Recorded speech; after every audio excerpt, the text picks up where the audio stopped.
Hello, Diamond Painting Addicts, and welcome back to Diamond Painting Anonymous. I'm Daphne, and I'm here today for this week's WIP and Chat. If you're new here, welcome. If you're not new here, welcome back.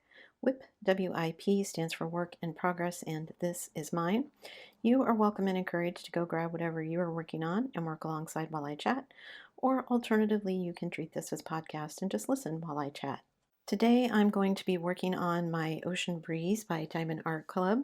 So let me zoom in to where I'm going to be working and I will be right back. All right, let me start with my personal life and just dive right in. What's been going on in my personal life? Well, I haven't been feeling great this week. That's part of the reason I didn't post most of the normal days this week. So I apologize for that. And going forward for a few weeks, I may just be posting my WIP and chat and not a lot else. Got a call back coming from the nurse about my lab results, so I'm waiting to see what they say, and then I will go from there. So what else has been going on? Oscar was playing with one of his toys the other day, nailed me in the back with it. It's one of those tug toys, like a tug rope. He was whipping it around, and it nailed me right in the back of my back. Luckily, it didn't leave a mark. Ooh, this is one of the fairy dust, and I haven't used this one before. Cool, it's very pretty. Anyway, Oscar loves to play tug of war, but he also likes to jump, so my legs are constantly full of bruises from him jumping when he wants to play tug. And he's gotten to where he lets you know now when he wants to play. I joke that he's in his terrible twos because if he wants attention and you're not paying attention to him, he'll just lay there and whine. I really like that fairy dust. That's super pretty. Can't get carried away with that. I've got other things I need to diamond paint. We got another half cord of wood for winter. So the guy delivered it and hubby was going to let it sit out in the driveway, but it was supposed to rain the next day, the next several days. So my youngest was very helpful and threw it all into the basement. We still have to stack it up, but at least it's inside, so it's not getting wet outside. We did have some kind of crazy weather. So the day that the wood got delivered was one of the hottest days around here so far. It was actually close to 90 degrees that day. It was hot. Because we're so close to the water, it's always humid. But we also got a super big windstorm. I haven't seen winds like that since we left Kansas. And it was so bad that hubby and I, even though we had tied our gazebo to the deck so that it wouldn't blow away in the wind, we're like, these are some pretty big wind gusts. I'm afraid it's gonna rip the fabric if we leave it up. So we decided to take down the fabric but just leave the frame. So we got all the fabric off of it. And once we did that, it seemed so much calmer without all the fabric whipping around and flying everywhere, even standing out in the same wind, which is kind of crazy. Hubby and I left to go do something, I don't remember what, but my youngest said as soon as we left, the power went out. It came right back on, but it went off enough to make it so that we had to reset all the clocks and everything. And it flickered a couple of more times that evening, but it never went completely off. Hubby was checking, because of course he was, to see how many people were out of power. There were people all around us who were out of power. The windstorm must have been the day before we got the wood, or the day after. I think it was the day after. I can't remember now, I've slept since then. Anyway, we had to go get cash. We drove down to the local convenience store where there's an ATM, and they had no power, so the ATM had no power. So we had to wait and go back the next day to get the cash. Maybe it wasn't for the wood guy, maybe it was for the chimney sweep. The chimney sweep came by, making his rounds to sweep everybody's chimney this summer, get everything nice and cleaned out so that they're ready to go for the winter. I don't think he was here more than 15 minutes, but he likes to get paid in cash too, so we had to go get cash to pay him. And then we went to my mother-in-law's for dinner. He had gone up to her house and cleaned her chimney as well, but she doesn't keep any cash on hand. So she had to go get cash, and then she gave it to hubby so hubby could, because the chimney sweep guy's store is not too far from us. She gave him the money so he could get it to the chimney sweep, so, which we did. He called and hubby got it to him, so it was all good, but just kind of funny sometimes. Like, he'd already cleaned her chimney and left. Oh yeah, I'll just have your son get it to me. I guess he knows where she lives, so it's just nice to have some of that small town feel, I guess. And we also, I think, lost some of our plants in all the wind. Our biggest lettuce plant kind of blew over, so I don't know if it's going to recover or not. We stood it back up again, but a bunch of the leaves had turned brown, so we pulled all those off. Now we just get to wait and see if it's going to recover, I guess. We've got some nice little baby peppers on the pepper plants, so I'm waiting to see if we're going to get any peppers out of them. Hopefully no more windstorms like the one that we had. I told you it was so windy because hubby and I had taken down the gazebo, so then the next day when it wasn't windy anymore, well, it was several days later, when it wasn't windy anymore, we're like, okay, now how do we put this back up here? We took it down without taking the whole frame apart, so just like opening little bits and pieces and then sliding the fabric out. Took a minute to kind of work our brains around how to get the fabric back up there the same way so that we could just stretch the cover over the top of it again. But we figured it out. We got the cover back on, and then we had to figure out how to put the sides back on because they zip together. And of course, when you take them apart, only one end has a zipper, so you have to make sure you're doing the right ends. And then we were trying to decide whether we were putting them on inside out or not. Of course, I said we should do it one way, and hubby's like, no, I think it goes the other way. And my way was right. But we ended up putting it on the other way. It doesn't really matter. They zip from either side, so it's not like they don't work if you put them on inside out, but just a matter of whether the seams are facing in or out. So, but the gazebo is back up, providing some nice shade. It's been hot the last couple of days and humid, super humid. It's like 70% humidity inside the house on most days. So it's worse than that outside. I guess that's what happens when you live as close to the water as we do. But I could certainly do with a little less humidity some days, most days. I remember visiting relatives out in California, and they had what they called swamp coolers, where it put out, instead of like a regular air conditioner, it puts out like a mist in the air to help keep you cool, which was fine, but you had to be sitting right next to it most of the time in order to feel it. And then you were just wet but cool. I don't know how to explain it, but it was kind of crazy. So they spent a lot of time just in one room or down in the basement where it was cooler. Stepson's girlfriend was telling me that she saved the last piece of banana pie from when we got together last time. And she went to some kind of party with her friends, and they all tried the banana cream pie, and they were all like, oh my God, this is so good. Where did you get it? How do you make this? Blah, blah, blah. So she finally was like, how do you make it? And I'm like, it's super simple. It's just banana pudding, and I get the cook and serve banana pudding because the cook and serve pudding seems to do better for pies than instant. It sets up more. Although I do always put a piece of saran wrap over the top of it as it cools, because otherwise it gets like a skin on the top, and I can't stand that little skin, the way it tastes. Ugh. But it's just a graham cracker pie crust and banana pudding. And then once the pudding is cool, I take off the saran wrap, and then I cut up usually at least 2, sometimes 3, depending on the size of bananas, into slices and just layer them on top of the pie, and then top the whole thing with Cool Whip. That way the bananas slices don't really have time to turn brown. They're not exposed to the air long enough, because I assemble it all right before it's going to get served, so everything is nice and fresh. And that's it. You can add sprinkles on the top for fun if you want. I've done that a couple of times just to zhuzh it up a little bit, give it a little extra something.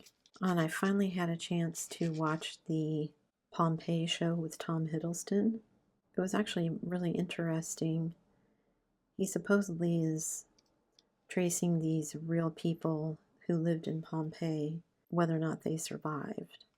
Anyway, I found out some interesting things about Tom Hiddleston I didn't know. Like, apparently, he went to college, to university for Latin and Roman history. They said he was a classicist, so studying the classics, whatever that means in the UK. And apparently, he had traveled to Pompeii and Herculaneum on a trip when he was fresh out of college. They even had pictures of him and his 17-year-old self, who looks nothing like he looks today, and just a gangly teenager crawling all over these ruins. But it was interesting because they kind of walked through the whole thing from like the day before the eruption, or the day of the eruption, I guess, and then what happened during the eruption, and then a little bit of what happened afterwards. They didn't stick around or talk around much about the afterwards, but they did show some of the cast of the people from when they discovered Pompeii. It was super interesting. Some of it was about the stages of the eruption, some of it was about what people do in disasters, or don't do, as the case may be. So he talked to a volcanologist, he talked to a psychologist. Of course, he had apparently a guy, I think used to be one of his classics teachers, who knew Tom Hiddleston could read Latin. Anyway, they followed 3 different people. One was a soldier, one was a lady that owned like a hotel or something. I didn't quite understand if it was a hotel or a bathhouse, or it sounded more like a hotel, like they had guests staying there, and how she evacuated all the guests, but then stayed herself. It was really interesting. It's 3 episodes if you're interested in Pompeii or Roman disaster history. I highly recommend it. It was a good story. Of course, I like watching disaster stuff. Maybe not everybody does. Also watched a show on Chernobyl the other day. I didn't realize it still provides power, but they strictly regulate who goes in and out and for how long. For how long you can be there, you have to wear some kind of meter that tells how much radiation you've been exposed to. Because most of it at this point is low dose, but some of it isn't. So there are certain areas that are restricted. And I guess it's a big thing for kids who live there to like go and stay there, sneak across the border and stay there and like make YouTube videos of all the places they go. But they said like they buried a bunch of the people when it originally exploded, people who wore the clothing that they were wearing when they were having to clean it up, because they cleaned a lot of it up manually, with people who ended up dying of radiation sickness. But their clothing and everything was so contaminated that at some point they just buried it in the basement. And people have been down there and have taken things, which seems insane. Why would you take a helmet knowing that it's probably radioactive and then take it back to your home, your apartment, whatever? You're just going to make yourself sick. Crazy. And then they said nobody was allowed to live there, but then they showed a lady who was living there, and she had electricity, so somebody knows she's living there. I'm assuming the electricity isn't just free. Maybe it is. What do I know? It was another crazy disaster aftermath. Anyway, that one was really good too, if you haven't seen it. A lot of us watch crime shows. Maybe a lot of us watch disaster shows too. I don't know. I haven't watched any crime shows in a while. I've been watching more like mysteries from above, where they look at stuff from satellite images and then are like, what is that? And try to figure out where it came from and what it is and all that. And then I watch abandoned places, just usually places in America that have been abandoned and left to just sit and decay. Sometimes they've been turned into like museums or historical sites or whatever. Sometimes they're just rotting. We've been taking Oscar and Sable outside because I take them outside and I brush them out there because with all the heat, they've started shedding their coats. And my gosh, we have to vacuum our comforter on our bed sometimes to get rid of all of the dog hair. And I know we could make them sleep in their cage, and they do sometimes because it's too hot with all of us on the bed, but they like to be in a puppy pile when we sleep. Oscar has to be between me and hubby, which some days is cute, some days is annoying. I've been talking with my nephew. He's been texting me because he is Spider-Man crazy. Make sure I said Spider-Man because apparently I was talking to my sister and I said Superman instead of Spider-Man. Those are not the same people, which I know, but I didn't realize I'd said Superman. Anyway, we were talking about it. He was texting me because they had gone to see the new movie, which I won't go see because I don't like Spider-Man, but it's his favorite character, so he was texting me that they went to go see the movie and how good it was, and I was like, yeah. It's kind of our joke thing between us is I make gagging faces or turning green faces whenever he talks about Spider-Man. But he was telling me about the movie, and he was telling me about the plot, which he doesn't always get to do with people because, like with my brother goes to see a lot of the same movies, and he's like, I don't want to know what happens before I see it. I'm never going to see it, so I don't care. He can tell me what happens. Then he was asking me about characters. Do you know who this is? Yes, I know who that is. Do you know who this is? Yes. Anyway, after he was telling me about it the next day, then he was telling me that it was breaking all of these records and it's a box office hit and it's got critical acclaim and all these things. And I said, well, I'm happy that you enjoyed the movie. And then when I was at the grocery store, I saw Time magazine and it had Spider-Man on the cover of it. So I was like, well, Spider-Man must be doing okay. He's on the cover of Time magazine. So I texted my nephew that I saw him on the cover. Oh yeah, it's doing this and doing this and doing this. Oops, I missed one there. I'm going to cover it up with this color. Don't tell anyone, it'll be our secret. I used to never would have done that. I would have waited and got the color back out and put it in. These days, it's one drill in a sea of drills. No one's ever going to notice. I won't even remember doing it later. It's one benefit of getting old, I suppose. You forget things you've done before. And then you can do them again. And it seems like they're brand new. That's how that works, right? Oh, speaking of things that I was watching, the other thing that I was watching was this show called How It's Made. I don't know if any of you guys have ever seen that show, but it's like a manufacturing show and they go through the process of how all kinds of different things are made. Like one episode I watched, they were making flashlights, and then the next episode I watched, they were making like little Debbie cakes or something. I watched one about how they make peanut butter crackers. Just watching all the machinery that they use to do that kind of stuff is fascinating sometimes. I remember as a kid, we took a trip to the Crayola factory where they make crayons. There was one close enough that we did like a day field trip on the bus, and we got to watch them make all the crayons, the Crayola crayons. It was really pretty interesting. I suppose that makes me the nerdy kid that I thought the crayon factory was interesting. I think everybody else was just interested in whether or not they could dip their fingers in the wax or whether or not we were going to get free crayons when we left. I think fourth grade, grade 4 for my Canadian friends. I find it so funny that just little things like that, like fourth grade versus grade 4, it's an immediate way to identify someone who isn't local. Like if I was in Kansas and someone said grade 4, I'd be like, you mean fourth grade? They don't use freshman, sophomore, junior, senior. It's just grade 9, grade 10, grade 11, grade 12, which I also find kind of interesting. Maybe they just save that for college or university or whatever it's called up here.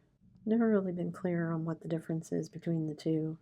I mean, I say I went to college, but the actual name of it was university, so they're interchangeable in the States. I don't think they are in the same way here, though. I think that's everything I wanted to tell you about my personal life.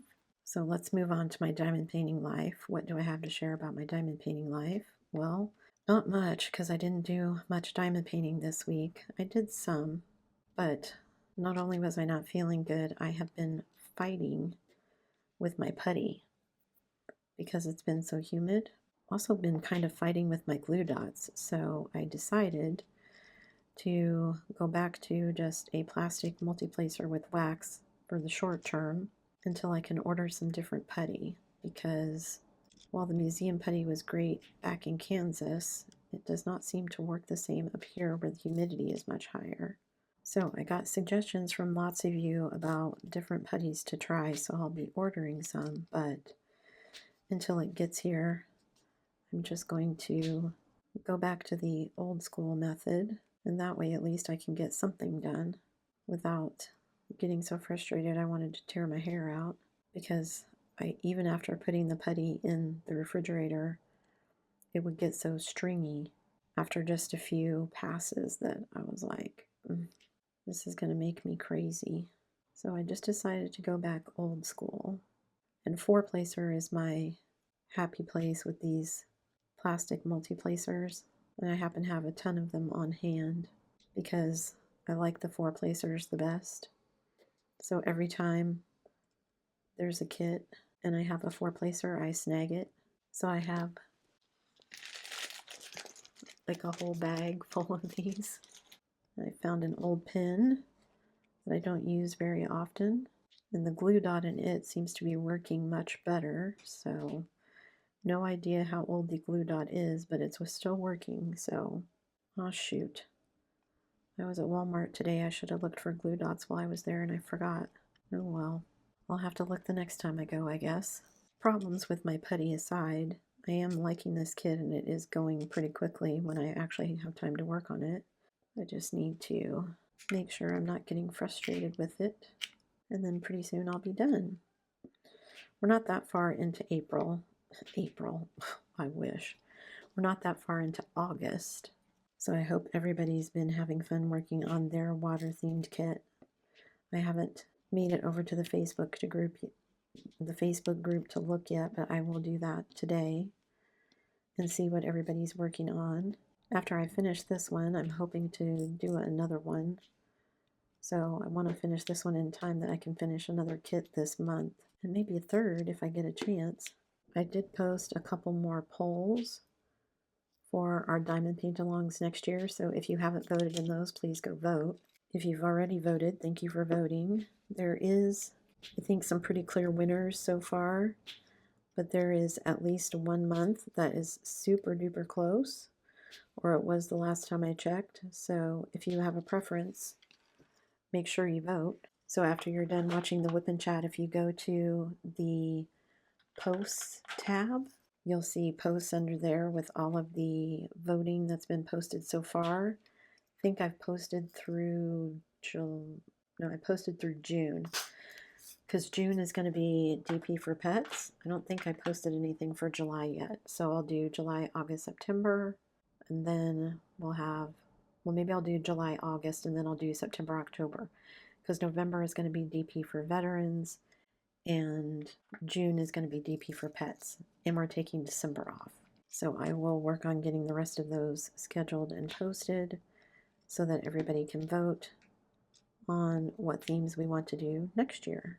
It's been so long since I used a plastic multi-placer that I am struggling, and I could have used one of my other tips instead of using the plastic ones, but because I'm using the wax, if you use the wax and then try to use glue dots or the putty, sometimes it won't stick, so it'll just keep pulling out of the tips. And since I have plenty of four placer plastic ones, I just thought, you know what, I'm just gonna go old school. Like I said, at least I have a chunkier pen than the little pink plastic pen.